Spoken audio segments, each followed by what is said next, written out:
গণজাগরণ মঞ্চের মাধ্যমে যে মব সৃষ্টি হয়েছিল সেখানে অন্যায়ভাবে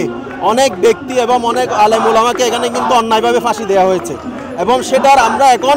যারা এই ফাঁসিগুলো কার্যকর করেছে, যে আদালত কার্যকর করেছে এবং যারা মব সৃষ্টি করেছে প্রত্যেকেরকে বিচারের আওতা নিয়ে আসতে হবে এবং সেই যে জুলুম করা হয়েছে সেই জুলুমের আমরা বিচার চাচ্ছি। বাংলাদেশের ইতিহাসে সবচেয়ে কলঙ্কজনক অধ্যায় হচ্ছে এই শাহবাগের এই গণজাগরণ মঞ্চ। সেই মঞ্চে যারা কুশীলব ছিলেন, যারা সরাসরি ভূমিকা রেখেছেন এবং যারা সেখানে স্লোগান মাস্টার ছিলেন লাকি আক্তার সহ যারা, এবং এখানে ইমরান সরকার সহ এখানে যারা কুশীলব হিসেবে ভূমিকা রাখছে এবং ভারতীয় যে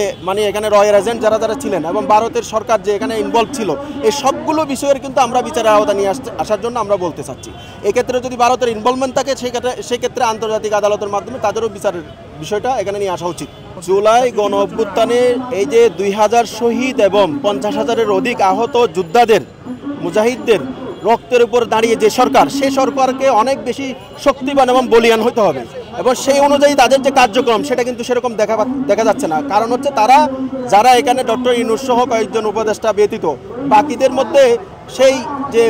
চেতনা, জুলাইয়ের যে চেতনা সেটা কিন্তু নেই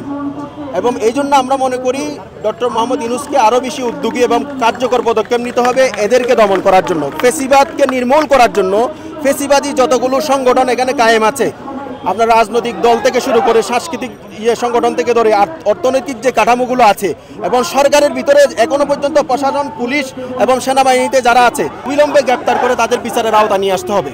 এটা হচ্ছে আমাদের মূল বিষয় আর কি।